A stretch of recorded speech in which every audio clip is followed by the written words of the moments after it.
Well, with the Bananas, we're trying to create the greatest show in sports. But what it started as is just a traditional baseball team playing college summer baseball, and we just wanted to make it fun. And so, goal of making baseball fun. So yes, we had dancing players and we had celebrations, but now really it's a piece of the puzzle. And that puzzle is, and that goal is to create the sport of banana ball. The Bananas were the first one to get us started, but now as we build this game of banana ball, we want to take this show, this sport, all over the country and soon all over the world, because we see how fans react to it. It's about the joy, it's about the fun, and we're trying to bring this everywhere. And for us, we want to create 1 billion fans. And I believe sometimes it can even be easier and more possible when you go to the fans. You don't have the fans come to you. You go to the fans, you travel to the fans, you go places where others won't go. You go to small cities, you go to big cities, you go to NFL stadiums, you go to college football stadiums, you go to minor league parks, you do pop-up games. You go where the fans are. That's how you create fans. When we first started, we had to go everywhere to try to convince people to let us play. The same thing when we first started the Bananas, we had to convince players to play for us. When we first did our one city world tour, we were just trying to convince one city. We had to go through a lot of cities to get one city to say yes. In year 2, in 2022, we did 7 cities. We probably had 20, 30 were like, we don't get it, we're not interested. Now things have changed. They're reaching out to us. We're hearing from venues, some of the most iconic, well-known, biggest stadiums in the world. And it's something that, as a kid when it first started, or when we started the Bananas and I was sleeping on an airbed and we only sold 2 tickets, I'd never imagined that. Any unconventional expenses? Is there a team choreographer that we don't know about? Yes, we certainly do have choreographers, but they also dance. Maceo Harrison, who's been with us for multiple years, he is our first base dancing coach, but he's also our choreographer, and he's unbelievable. You look at that, we have people in music, we have people in dance, we have people that can sing. We have a band on each team, live bands. For many of you watch, it's like, they look like dancers.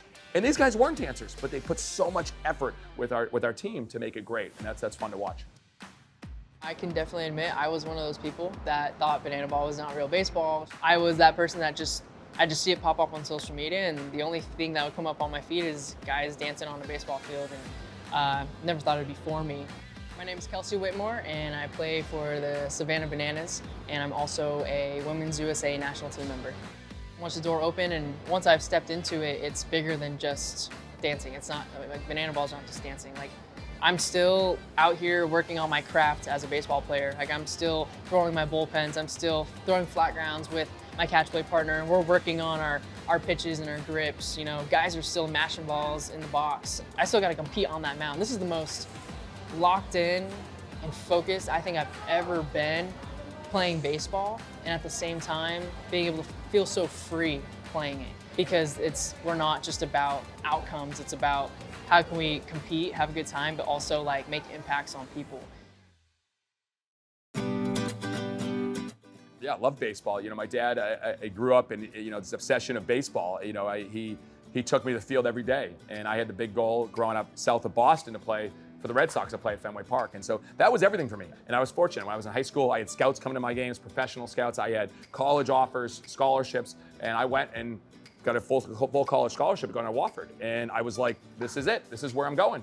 And then had a pretty good career, not as good as I would have liked, but then I tore my shoulder, and that ended my career. And it was devastating. I mean, it was hard to take. I didn't know what I was going to do. And everyone said, go into coaching. I did for a summer in the Cape Cod League, and I was bored out of my mind. I couldn't play, I couldn't make an impact. And then I started watching, I was like, man, I'm bored in this game. These are the best players in the country in Cape Cod League. And I was bored. And I realized, well, what if we made it more fun for everyone? And so that kind of pushed me into the front office in trying new things at our games that we've never tried before. Do you see this as an alternative or competitor to Major League Baseball? No, I've never seen this as a competitor to Major League Baseball. At Major League Baseball, they have the best players in the world for baseball.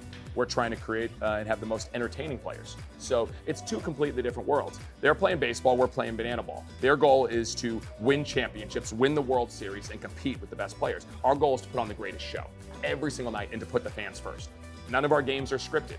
So that is the similarity. You never know. The competitiveness that Major League Baseball has, we want to have that as well. But we also want to be putting on a show every aspect of the game and going nonstop.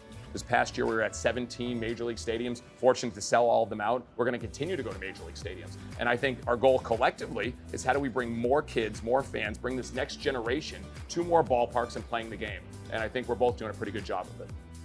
Is this surreal to you that we're sitting here in Yankee Stadium now, 7 years? It's crazy. If you were to ask me that maybe a couple years ago, I would say yes. As I sit here with you right now, I love creating, sharing, and growing. So I'm passionate. This conversation I love.